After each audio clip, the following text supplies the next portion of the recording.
Playing video games all day, well, was frowned upon 15 years ago. Parents wanted kids to go outside and play with their friends and, well, just be a kid. Now, although that still might be the case, we are in a different time now where you can actually earn a full ride scholarship for playing video games through esports. But one, you obviously have to be very good, and two, the most lucrative way to be a gamer is to be a streamer. You know, the job where you get to play video games all day long. You may think it might be the best job in the world, but I am here to tell you that that cannot be any further from the truth. Money can't buy time. That's why Tfue, one of the biggest streamers in history, is sitting with tens if not hundreds of millions of dollars at age 25, regretting everything that he has done. He just lived the dream, and this is the result. He said, "In the beginning, I used gaming to escape from reality, and now reality I use to escape from work." This is the first sample size we have of streamers who spent most of their childhood and early adulthood in front of a computer screen, streaming, playing video games. There is one thing that money cannot buy: time. Tfue is looking at the fact that he will never get those years back. He wants to just be a normal person and not have an audience relying on him. Sometimes it can feel like streamer prison. And like real life prison, some people become institutionalized and actually enjoy themselves. One of the absolute best people to talk to about this is Penguin0, who has been streaming every single day for the past 6 years.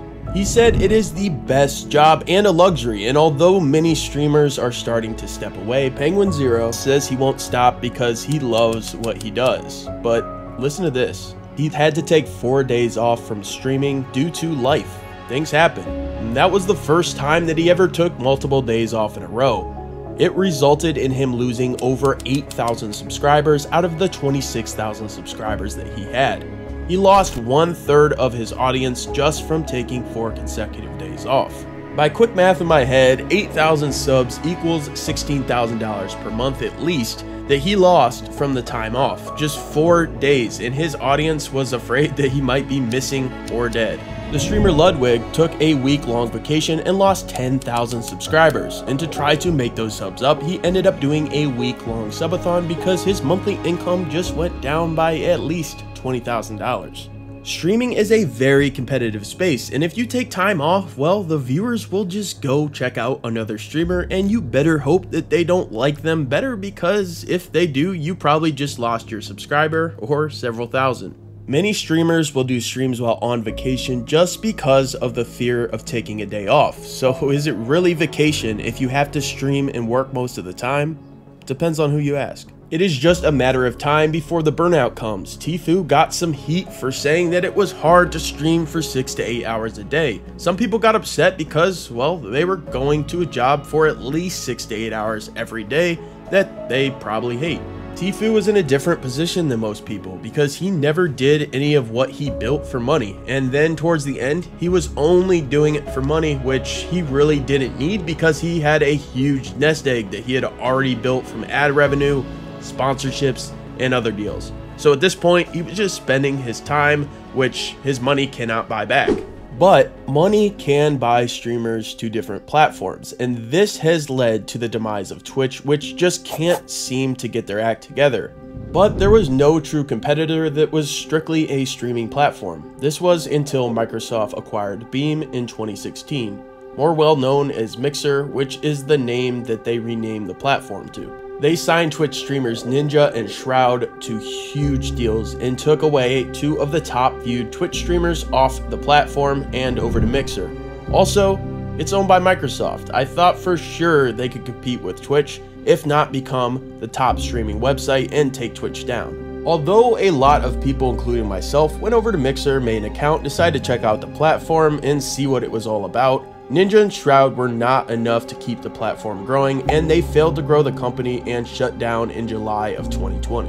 So Ninja and Shroud, along with other streamers, left Twitch in order to grow a new platform, but unfortunately, although they did have a large audience compared to most streamers, they were not doing anywhere near the numbers that they once did, like those Ninja and Drake stream numbers. And when you have a large audience, you are going to have some bad apples who can ruin it for everyone.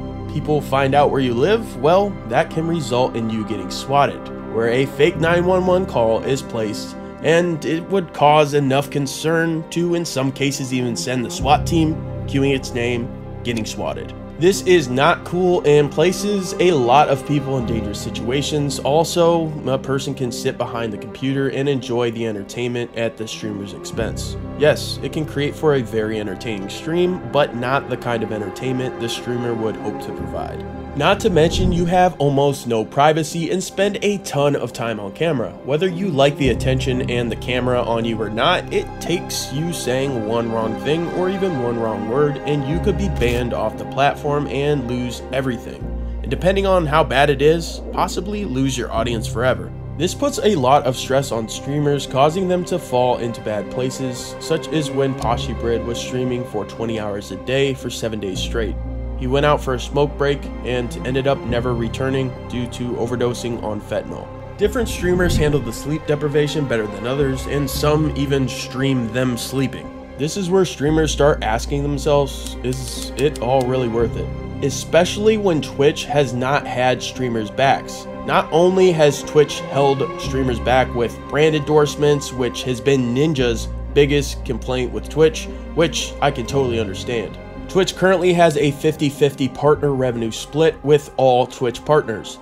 They also have announced that in October of 2023, they will be changing it to a 70-30 split with the creator getting the 70%. Oh, and trust me, they did not do this because they wanted to. Twitch did this because they have to, because what is happening right now is very similar to where Mixer tried to take over Twitch. Mixer failed, but let's take a deeper look at Kick, the streaming website that gives streamers 95% of the revenue and just keep 5% for themselves, giving creators much more of a financial incentive to stream on Kick versus Twitch. But it does not stop there.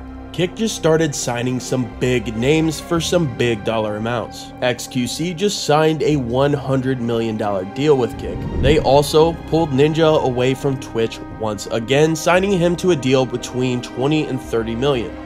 And you may be asking yourself, because I know I certainly was, how does Kick even afford to pay these streamers so much? This does not sound like a small startup company. Well, the CEO of Kick is the co-founder of the gambling website Stake, which has been a huge success, and they partnered with a lot of large influencers to grow the gambling website. The plan right now is for Kick to operate at a loss, and the profits from Stake would be enough to keep everything afloat for a while. With Twitch trying to cut costs because they have had trouble with finances, this could be the end of Twitch and the beginning of Kick taking over. Even if Kick does not last, it is sure nice to see someone competing with Twitch, forcing them to change the revenue splits. And for the streamers, we have a lot of love for you and everything you do. It's not an easy job, and props to those who not only start streaming, but those who grow an audience and make it a career, and some even creating generational wealth for their families. Oh, and don't forget, we have a bunch more videos on the Brain Juice channel, so have time to stay for more. Here are a few good ones to watch, and don't forget to like and subscribe so you don't miss any new uploads. See you guys in the next one.